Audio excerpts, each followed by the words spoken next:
Oke, kita boleh saja ya.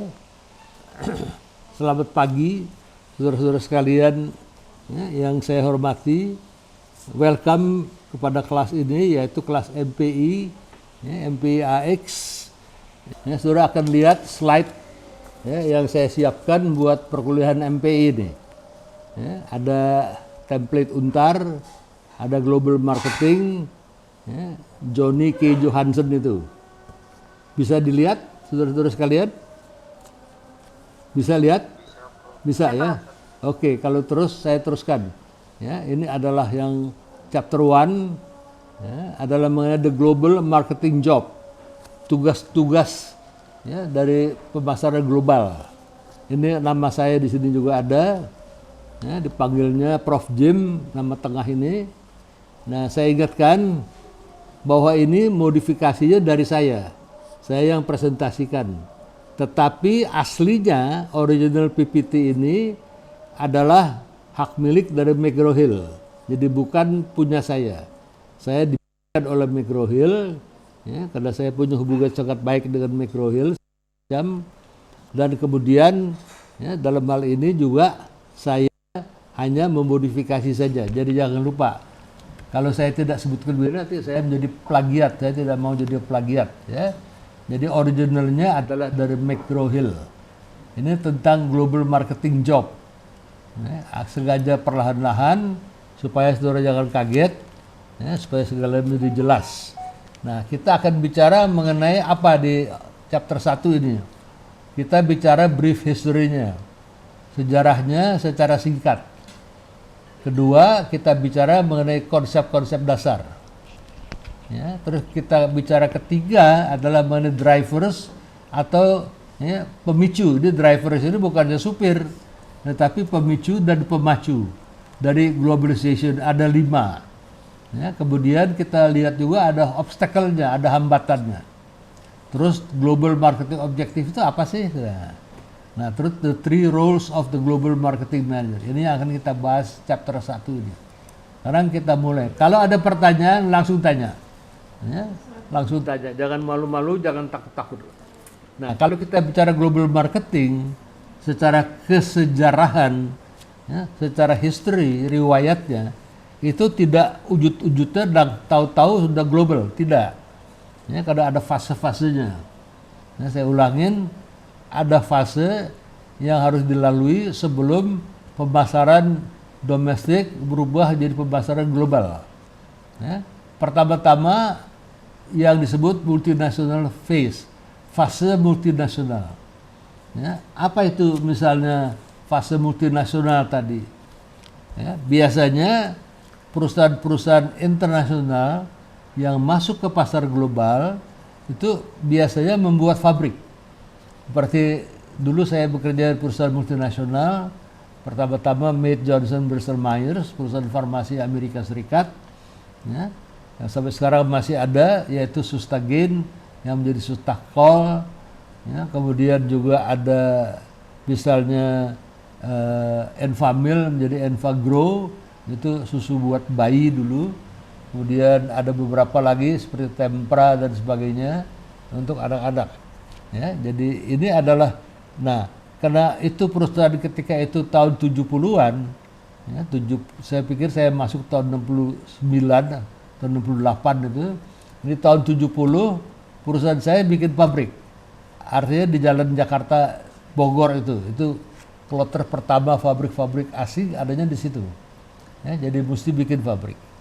Itu adalah multinasional. Terus saya bekerja juga di Johnson Wax, SC Johnson & Son. Ya, produknya barangkali ada sudah masih ingat, Raid untuk nyamuk, ya, kemudian Glade untuk pewangi ruangan, Glade itu. Ya, yang cowok barangkali ingat Kit ya, untuk metal polish, mempolis motornya, dipolis atau mobilnya supaya kinclong. Nah, mereka juga bikin pabrik. Ya, pabrik mereka dulu adanya di Pasar Minggu, terus pindah ke sekarang ini di Pulau Gadung Industrial Estate. Jadi walhasil mereka harus punya pabrik. Ya, di Manila, ketika saya dikirim ke Manila untuk belajar persusuan, ketika mau launching Sustagen dan Enfamil, saya dikirim ke Manila, ya, di Quezon City, Makati itu. Nah di situ ada pabrik dari Mead Johnson yang besar, bagus sekali, makanya saya dikirim ke situ untuk belajar. Nah juga untuk Bristol Myers dan sebagainya di untuk Johnson Wax dan sebagainya, pabrik itu ada juga di Filipina. Ya, ini yang saya sampaikan. Itu adalah full multinasional. Jadi belum global karena mereka bisa punya pabrik, mereka bikin sendiri, ya, dan saat itu masih kosong, masih sepi. Jadi biasanya market di zaman itu lebih gampang dimasuki, tidak banyak repot, tidak ribet karena kompetitor masih gampang sekali. Ya, ini yang terjadi, itu fase multinasional dan produksinya localized. Ya, ada produksi yang di luar negeri bahkan tidak ada. Ketika saya masih di Johnson Wax dulu, saya menjadi marketing manager Johnson Wax, ya, di Indonesia saya bikin satu produk yang namanya Aksi Floor Cleaner. Aksi Floor Cleaner itu sampai sekarang masih ada. Ya, artinya Aksi Floor Cleaner khas Indonesia. Di luar Indonesia tidak ada Aksi Floor Cleaner itu. Jadi itu adalah produk-produk lokal yang saya bikin, saya siapkan, saya launching sesuai dengan kebutuhan, ya, sesuai dengan keadaan di pasar lokal itu. Ya, jadi bisa adaptasi itu kepada local market. Itu namanya multinational marketing. Ya, jadi jangan heran kalau ada multinational marketing, international marketing, terus ada global marketing. Nah, setelah international marketing ini, barulah menjadi global marketing. Ya. Nah, itu dimulai sekitar tahun 70-an ketika perusahaan Jepang mulai masuk ke pasar Amerika. Tadinya Amerika itu adalah negara yang tidak pusing dengan, ya, pasar internasional. Kenapa? Pasar mereka besar sekali. Ya. Sekarang ini Amerika sekitar 350 juta sekarang. Dulu mungkin hampir 300 juta. Ya. Dan karena pasar mereka besar, mereka cukup bikin untuk kebutuhan dalam negeri saja. Sehingga orang Amerika dulu sebenarnya terlalu sempit pandangannya. Ya, baru setelah Jepang mengirimkan mobil Honda Civic masuk ke Amerika, mereka terkejut. Mereka lihat, oh kok pasar Amerika kami ini dimasuki oleh produk Jepang waktu itu. Nah ini berturut-turut. Jepang masuk, kemudian juga masuk Korea, ya, dan belakangan masuk lagi, ya, produk-produk dari Taiwan, hingga masuk produk-produk dari Amerika, dari China sekarang ini. Hingga akhirnya di zaman Donald Trump, Amerika sudah amat sangat ketinggalan, tidak bisa lagi menjaga marketnya, mereka sudah kehilangan. Nah, Donald Trump marah, makanya dia punya policy yaitu America First. Dia memboikot segala macam yang non-Amerika, termasuk kalau perlu perang dagang dengan Cina. Nah, ini adalah latar belakang kenapa Donald Trump itu akhirnya kalah. Memang tidak boleh, ya, melakukan proteksi begitu, tidak boleh. Nah, apa itu global pace? Tidak lagi diperlukan pabrik. Ya. Sekarang kita lihat, misalnya sudah tahu pabrik sepatu Nike kan? Nike itu tidak pernah punya pabrik lagi. Tidak ada pabrik Nike. Di Amerika sendiri pabrik Nike itu sudah bubar. Nah, di Asia dimanapun Nike tidak perlu bikin pabrik. Apa yang dilakukan oleh Nike? Nike outsourcing. Apa tuh outsourcing? Dia membuat produknya, ya, di pabrik orang lain. Di Indonesia misalnya, Nike datang kepada grup yang namanya Berka Group, ya, yang dimiliki oleh Ibu Hartati itu tokoh dari agama Buddha, ya, Walubi, ya, suaminya adalah Pak Burdayapu. Mereka punya grup, ya, Berka, yang punya pabrik sepatu di Pasar Kemis yang namanya Lik. Jadi Nike datang kepada pada Ibu Hartati, saya mau bikin, nggak tahu berapa banyak, 500.000 pasang atau 1 juta terserah, ya. Tapi nanti Anda bikin Nike seperti ini dengan lisensi dari Nike Group. Kalau setuju, dihitung, ya, berapa duit, ya, satu pasang sepatu di kosnya, terus bagaimana diatur lagi, ya, kapan penyerahannya dan sebagainya. Nah, kalau setuju mereka bikin tanda tangan. Tapi satu hal, kualitas harus persis seperti kualitas yang ada pada sepatu Nike di Amerika. Kalau sebagai kualitas, Nike-nya tidak mau kompromi. Kenapa? Karena yang terganggu kalau terjadi kemunduran kualitas Nike, mereka bisa hancur berantakan. Ya, jadi ini adalah mereka tidak perlu buka pabrik, mereka bisa outsourcing saja, dapat barangnya dan mereka jual. Nah, ini adalah fase global phase. Kalau ada pertanyaan, silakan. Jadi menggunakan sistem outsourcing, ya, membeli namanya buy. Kalau outsourcing itu buy. Dia buy sepatu buatan Berka Group, mereknya adalah bikin merek Nike dengan izin dari Nike sendiri, tanpa memerlukan pabrik dimanapun. Di seluruh dunia, Nike punya kurang lebih 53 atau 57 sentra produksi seperti ini yang sama sekali bukan milik Nike. Terus saya katakan Nike sudah tidak punya pabrik satupun. Ya, ini adalah fase global. Kalau ada pertanyaan, silakan, monggo. Saya kasih waktu 2 menit. Kita pelan-pelan saja supaya jangan kaget.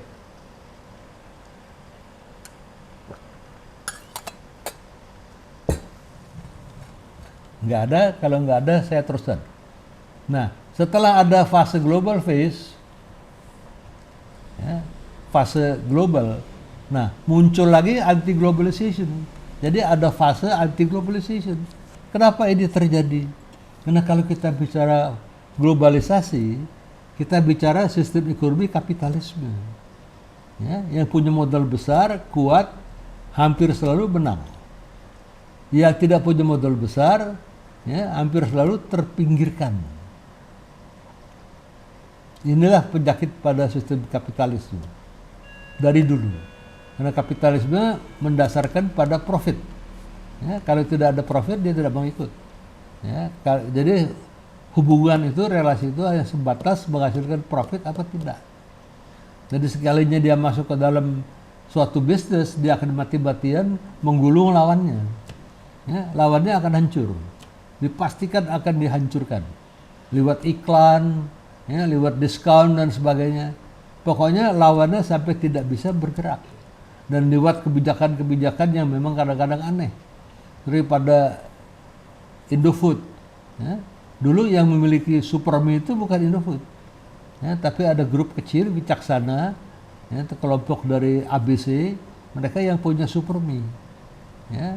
Nah, terus pihak Salim, ya, Indofood juga punya Sarimi, tapi Sarimi kalah di pasar Indonesia ini. Sarimi tidak pernah menang lawan Supermi. Jadi selalu Supermi yang dominan dan besar sekali market share-nya. Sedangkan punya Salim, Sarimi itu kecil, mungkin 10%. Nah, terus apa? Nah, pada waktu itu berlaku, ya, sistem monopoli di zaman Soeharto. Salim memiliki pabrik terigu, namanya Bogasari. Nah, jadi Salim menggunakan ini karena bikin instant noodle itu harus pakai terigu. Jadi terigunya oleh pihak Bogasari atas perintah Salim, ya, tidak boleh dibeli oleh Wicaksana, ya, Pak Jayadijaya namanya. Saya kenal orangnya, tapi sudah lama saya nggak perlu. Pak Jayadijaya itu kemudian, ya, tidak bisa lagi mendapatkan terigu karena di stop oleh, ya, Bogasari itu. Nah, karena dia di stop, dia tidak bisa bikin lagi Supermi. Nah, dia lagi pusing bagaimana caranya. Ya, karena itu monopoli Bogasari. Bogasari stop sama sekali. Tanpa terigu dia tidak bisa bikin Supermi tadi. Tahu-tahu Salim datang, tawarkan bantuan. Kita masuk dah 10%. Nah, masuk, oke. Daripada tidak bikin, ya artinya Pak Jayadijaya, pihak Wicaksana itu menerima Salim masuk dengan 10%. Dikasih lagi terigunya, buka lagi, produksi lagi. Tapi berapa bulan kemudian Salim minta lagi, ya, wah kita mesti bikin pabrik baru nih, karena Sarimi, Supermi jalannya bagus. Nah kemudian oke, udah bikin, tapi saya nggak punya duit, gampang, ya, Pak Jayadijaya datang saja ke BCA, bilang nanti BCA itu kita kasih tahu direksinya untuk kasih kredit kepada Pak Jaidi Jaya. Nah, Pak Jaidi datang ke BCA bikin perjanjian, tapi pihak BCA minta supaya dijamin dengan apa, saham. Jadi mau tidak mau dia serahkan sahamnya lagi. Itu terus menerus begitu. Sampai dari 10, 20, 30, 40 sampai suatu saat ya 70% saham Jaidi Jaya itu sudah habis. Dia hanya punya saham 30%. Nah, dia marah ketika itu, tapi melawan dia tidak berani karena di belakang Salim Group ada Soeharto. Orang takut banget sama Soeharto zaman itu, zaman Orde Baru. Jadi dia lepaskan sama sekali sahamnya. Habis dah, saking marahnya itu. Buat apa saya punya 30%? Nah, diambil oleh Salim Group. Itulah kenapa jadi Salim Group itu memiliki Indomie. Ya, karena dari Suprom itu diubah menjadi Indomie. Itulah kapitalisme. Tidak ada rasa kasihan, lu teman kita, sahabat kita, partai itu tidak ada itu. Pokoknya saya gulung dah, habis-habisan. Nah, jadi itulah terjadi, itulah sistem kapitalisme. Nah, termasuk globalisasi adalah kapitalisme. Nah, pada umumnya kita lihat siapa yang kuat dia menang. Sama seperti Indomie. Ya. Sekarang ini Indofood itu, dia kuat, dia menang. Jaidi Jaya kalah. Nah, tidak ada rasa belas kasihan, itulah kapitalisme. Nah, tetapi dalam setiap pertandingan, kalau kita lihat di SEA Games, Asian Games, Olimpiade, yang menang jumlahnya lebih sedikit daripada yang kalah. Karena yang menang paling-paling medali emas, ya, nomor 1, nomor 2 medali perak, nomor 3 medali perunggu. Cuma 3 orang yang menang. Misalnya ikut 100 orang nggak peduli, pokoknya yang menang cuma 3. 97 itu kalah semua, tidak mendapatkan medali apapun. Juga pada tenis yang kita lihat ya, apakah tenis itu nanti Wimbledon, ya, apakah misalnya tenis-tenis di turnamen terbuka di Australia, di mana-mana, Grand Slam, ya, nanti yang menang cuma 1, yang dapat medali emas, yang nomor 2 medali perak, yang terakhir medali perunggu. Itu yang dapat ya, misalnya hadiah juga. Tapi yang lain mungkin dikasih uang jalan saja. Kalau ada 30 peserta, yang lain kalah semua. Nah, yang kalah lebih banyak daripada yang menang. Makanya karena kebanyakan yang kalah, orang-orang yang kalah ini tidak suka. Akhirnya mereka protes. Kita lihat ya, bahwa protes terhadap globalisasi makin lama makin membesar. Nah, karena dianggap ya, anti globalisasi itu berpendapat bahwa globalisasi tidak membantu ya, perkembangan ekonomi dari suatu negara dan tidak juga memberikan social benefits. Jadi tidak ada tuh keunggulan, keuntungan sosial dari proses globalisasi. Sehingga akhirnya proses anti globalisasi menjadi meluas dan kemudian seringkali makan banyak di negara dunia ketiga, ya, mereka demo.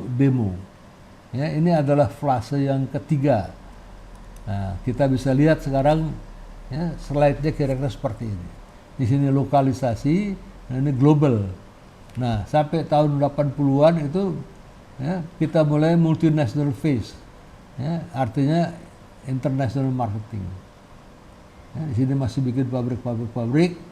Ya, perusahaan saya juga bikin pabrik, Johnson Wax bikin pabrik di Pulau Gadung, ya, Mead Johnson Bristol Myers bikin pabrik di Jakarta Bogor, banyak sekali yang bikin di situ. Nah, kemudian orang mulai global phase, tidak perlu bikin pabrik seperti Nike, pokoknya outsourcing, ya, bisa ikut serta dalam pemasaran global. Ini sampai tahun 2000-an, kurang lebih ya. Terus mulai lagi anti globalisasi. Ya, sehingga orang bertanya-tanya apakah nanti orang akan kembali lagi kepada lokal. Ya. Amerika sudah menjawab zaman Donald Trump. Amerika menolak globalisasi, dia masuk lagi ke situasi pasar dalam negeri, dalam ya, jargon yang dikatakan oleh Trump adalah America First. Dia menolak globalisasi. Dia sudah kalah. Amerika kalah globalisasi. Ya, banyak job-job itu kemudian di stop, ya, dipindahkan ke negara dunia ketiga.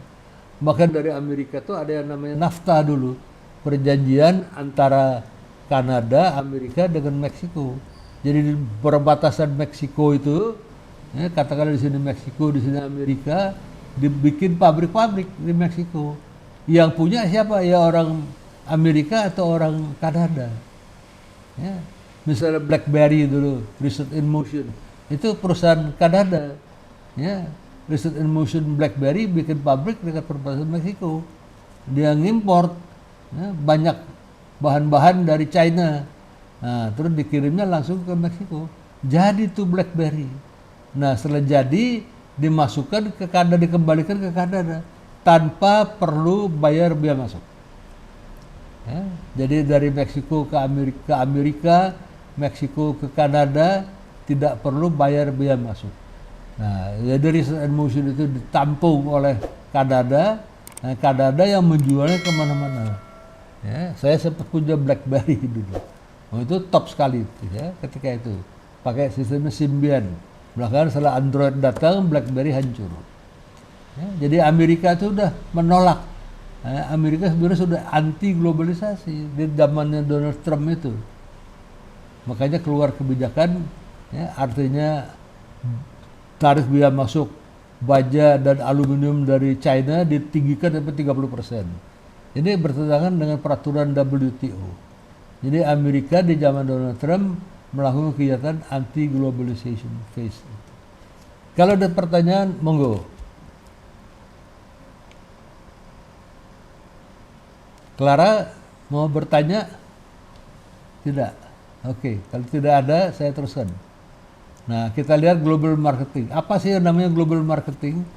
Ya, adalah kegiatan pemasaran di multiple country, di banyak negara, di mana diperlukan kemampuan koordinasi dan integrasi.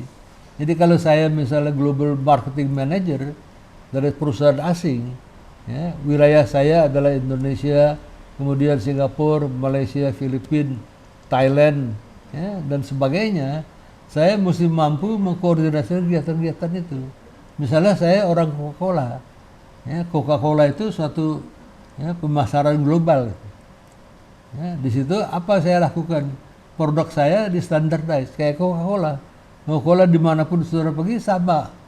Nah, kenapa di standardize? Lihat formulanya sama. Jadi hasil produk Coca-Cola apakah di Indonesia, ya, artinya di Jepang, ya, artinya di Amerika atau di Arab, sebuah warnanya adalah coklat ke hitam-hitaman. Karena dia berasal dari gula karamel.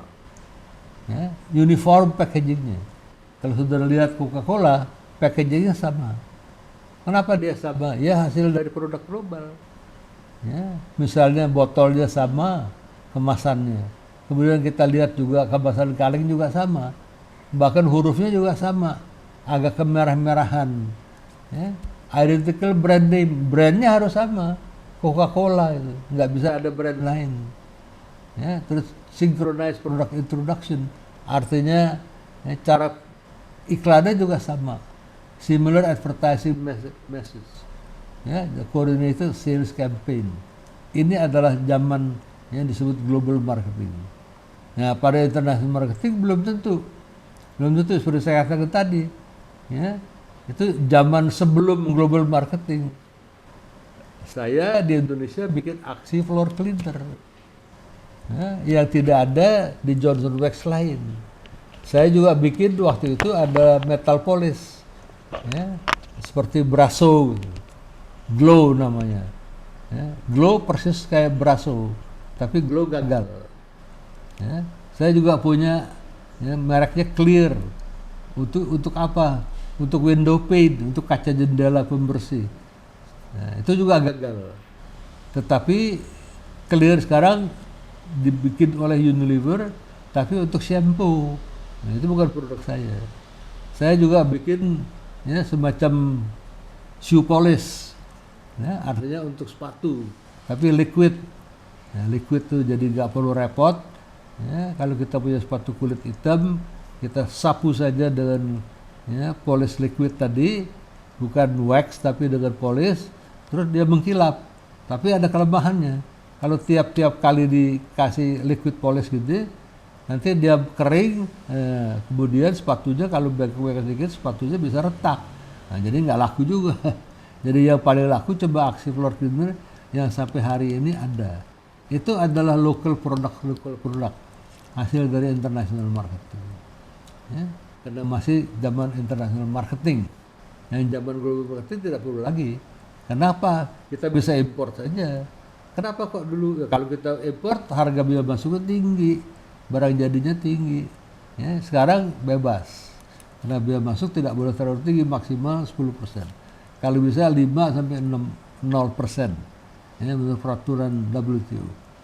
Ya, jadi sekarang ini foreign marketing hilang. Ya, kebanyakan global marketing. Dulu ada multi domestic marketing. Ya, multi domestic market. Ya, ada preferensi terutama kalau sudah lihat pada McDonald. Ya, pada McDonald itu jelas mengatakan multi domestic market. Kenapa begitu? Multi domestik adalah seperti pasar domestik, tapi multi banyak pasar. Jadi makanya McDonald ketika masuk ke Indonesia, mereka tahu Indonesia itu 90% orang Muslim.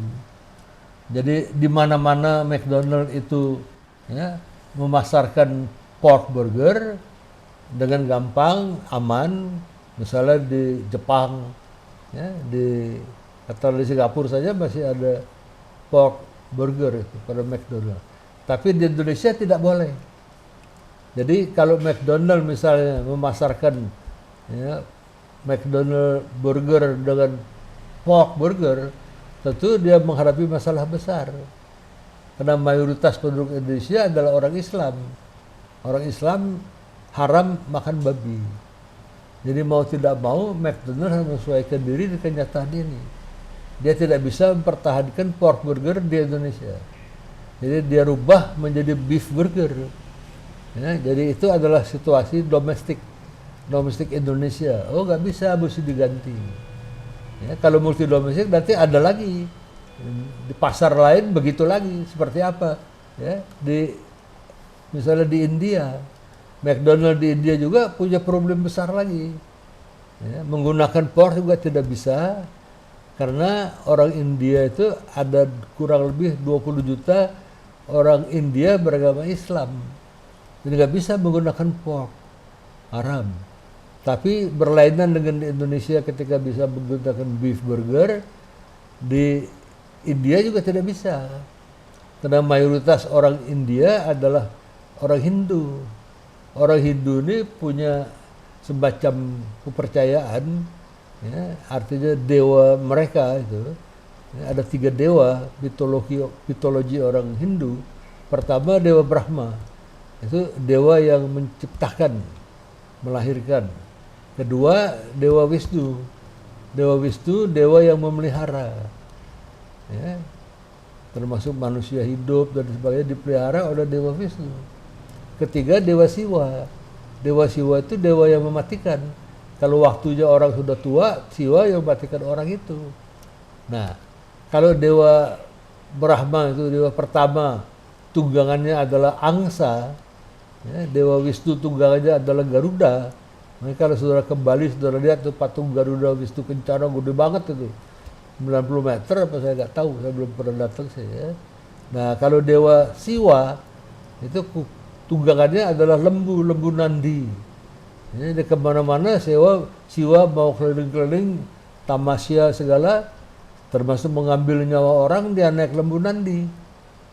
Nah, kalau lembu itu disembelih oleh McDonald, dijadikan beef burger, nanti dicari-cari oleh Siwa, mana lembu saya? Oh, udah disembelih. Siapa yang berani nyembelih lembu saya? Orang McDonald. Nah, habislah orang McDonald dimatikan oleh Siwa. Jadi orang McDonald tidak berani menggunakan lembu. Dan kalau dia gunakan juga, nanti orang Hindu di India tidak berani membeli McDonald, tidak ada yang mau makan lembu. Jadi pusing kepalanya. Apa yang mereka harus lakukan? Mereka cari jalan keluar, mereka ganti, bukan pakai pork burger, bukan pakai beef burger seperti di Indonesia, mereka gunakan mutton burger. Itu semacam kambing. Jadi itulah ya, di Indonesia situasi domestiknya begini, di India situasi domestiknya lain lagi. Itu namanya strategi multi domestik. Jadi domestik tapi multi banyak. Ya, jadi di sini kita harus key konsep. Kita harus memilih yang mana itu. Umumnya kalau makanan selalu ya, harus ada digunakan ya, artinya multi domestik. Dan kita lihat ya, high atau low. Biasanya yang global itu adalah high tech. Ya, handphone, terus pesawat udara seperti Airbus 380, handphone Samsung yang baru-baru, ya, itu biasa high tech. Karena pada high tech ya tidak artinya susah sekali untuk melakukan perubahan-perubahan. Kalau membeli Samsung ya begini caranya. Ya. Kalau membeli iPhone ya begini, nggak ada pilihan lain. Kalau membeli pesawat ya itu, ya, tidak bisa dirubah-rubah. Nah, biasanya seperti itu. Yang bisa ya, artinya global ataupun lokal adalah entertainment. Dan entertainment di tengah-tengah. Ya, entertainment mungkin penyanyi globalnya adalah Lady Gaga. Ya, Lady Gaga itu kan ketika pelantikan Joe Biden dia hadir penyanyi. Lihat bajunya juga luar biasa. Di Amerika boleh gitu. Tapi kalau di Indonesia dia tidak bisa pakai baju seperti itu. Ya, karena ada pengaruh ya, sopan tidak sopan di Indonesia. Jadi inilah entertainment dan sebagainya. Nah, yang paling tidak bisa diubah sembarangan menjadi global adalah makanan. Karena makanan itu terlalu ya, terpengaruh oleh ya, faktor-faktor lokal tadi seperti saya bilang. Ya, apa itu misalnya? Ya, katakanlah McDonald di Indonesia mesti mau tidak mau mesti pakai beef. Ya, di India tidak boleh beef, tidak boleh pakai pork. Ya, jadi itu yang kita lihat. Kalau pertanyaan silahkan ya. Kalau tidak kita akan terus. Nah, terus global brand nih. Ya, global brand available di mana-mana, sangat dikenal dan sangat dihargai ya, dimanapun di dunia. Misalnya apa tadi? Swatch, arloji Swatch. Itu di mana-mana arloji sama global brand. Mercedes, Nestle, Coca-Cola. Nah, terus juga Nike tadi saya katakan. McDonald ini di Asia atau di India berubah sedikit. Sony, ya, Honda itu adalah global brand. Biasanya tidak ada modifikasi. Ya, harus sama. Apa artinya sama? Ya, artinya ya, brandnya harus sama, tidak boleh berubah. Kemudian juga kegunaannya sama. Daripada Coca-Cola, kegunaannya adalah untuk mengatasi rasa haus. Ya, ini adalah global brand. Nah, terus adanya di leading market, ya, characterized by strong and demand customer. Coca-Cola itu customernya strong, demand, dan juga tidak bisa diubah-ubah oleh government regulation. Product and service, ya, ada the latest technology. Ini adalah key konsep dari global brand. Nah, kita lihat kalau pada global brand, ini international marketing, global marketing, kita lihat basic konsepnya sama. Apa itu basic konsep? Ya, SDP, segmentation, targeting, positioning sama berlakunya. Kita lihat juga misalnya the 4P, ya, sama juga. Ini tidak berarti kalau sudah international marketing, ya, the 4P tidak berlaku. Ya, begitu juga segmentation, ya, targeting dan positioning. Bukan cuma berlaku untuk ya, domestic marketing, pemasaran, tapi juga untuk international marketing dia juga berlaku. Nah, ini produk life cycle sama. Ya, ada produk baru di launching, ya, terus dia growth, ya, sampai di sini dia mature. Setelah maturity dia decline. Nah, ini juga berlaku untuk produk-produk internasional. Ya, bukan hanya untuk produk domestik. Nah, ini driver yang saya katakan. Ya, ini hampir pasti kalau ujian saya tanya ini. Ya, di sini ada 5 major globalization driver. Drivernya saya ulangin bukannya driver supir, tapi pemacunya. Ya, market driver dipacu oleh pasar, keadaan pasar. Artinya customer need, pasar membutuhkan itu. Misalnya kalau ada film James Bond yang terbaru, Daniel Craig, ya dipasarkan, pasti market senang nonton. Ya. Nah ini memang sudah terjadi. Sayang Daniel Craig itu berdasar kurang bagus. Filmnya sudah jadi, mesti di launching April tahun lalu, ditunda karena masalah pandemi. Mau di launching November, nggak jadi lagi. Sampai sekarang kita tidak tahu kapan di launching.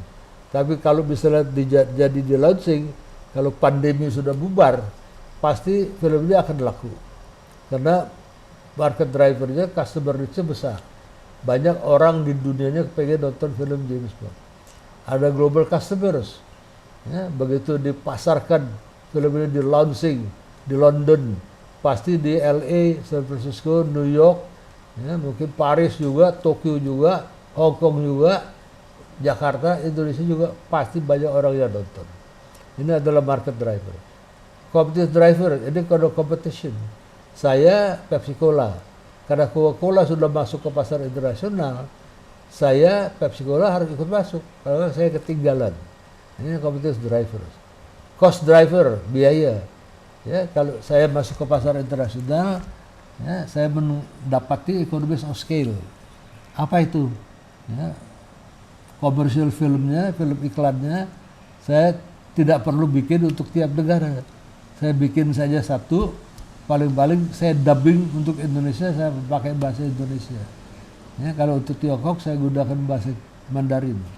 Ya, kalau pasar Arab, film yang sama saya gunakan pakai bahasa Arab. Ya, artinya itu economies of scale, economies of scope, sourcing. Teknologi driver, adanya internet, ya, kemudian menyebabkan proses globalisasi menjadi betul-betul marak sekali. Karena kita pakai IT, kita bisa tanjahkan. Saudara bisa pakai, ya, artinya ATM saudara, akses, ya, walaupun saudara ada di Medan, saudara di Singapura juga saudara bisa gunakan itu kalau ada aksesnya. Dan yang kelima, government drivers. Pemerintah, ya, punya standar quality certification, artinya ISO 9001. Ini saudara udah 14. Ini diterbitkan oleh pemerintah, oleh negara. Nah ini kira-kira seperti ini. Ya, global potential drivers. Ini pemicunya, market drivers, competitive drivers, ya, cost driver, technology drivers, dan government driver. Ini yang saya minta saudara kuasai, dan biasanya saya tanya kalau ujian. Ya, ada 5, ingatkan itu. Ya, kita lihat. Nah, terus juga localized global marketing. Ya, ada limitnya. Ya, karena tidak semua industri bisa memiliki ciri-ciri untuk global strategi, lack of resources. Ya, karena jadi jangan lupa 2009 ditulis oleh Johansson, not all companies have required marketing resources. Ya, kalau dia tidak punya talenta, ya, manajer yang handal, bagaimana dia bisa masuk ke pasar internasional? Ya, terus mix requirement. Ya, nanti ada lagi yang terakhir ini anti globalization threats. Ya, dulu kalau kita bicara globalisasi kita terus diserang. McDonald di Makassar itu pernah dibakar. Ya, kita lihat. Ini global localization. Ya, kita teruskan. Nah, terus juga knowledge assets, basically intangible assets. Dan perusahaan saudara juga harus punya learning organization. Ya, kalau saudara masuk sebagai global marketing manager, ya, harus ada kemauan untuk belajar terus-menerus. Ya, global marketing objective. Apa objektif saudara? Exploiting market potential. Kalau saya masuk ke pasar global, yang dulu saya lakukan, ya, saya bisa memanfaatkan market potential. Saya dulu aktif di global marketing ketika saya menjual, ya, bukan lagi di perusahaan Amerika, tapi di grup yang namanya Mentors Group, Porsubeberry, Susu Bendara Group. Jadi kita punya perkebunan jamur besar sekali di Dieng. Kita juga punya canneries untuk ikan tuna. Kita punya 4 canneries. Ya. Dari situ kita bisa produksi, ya, dan bisa diekspor.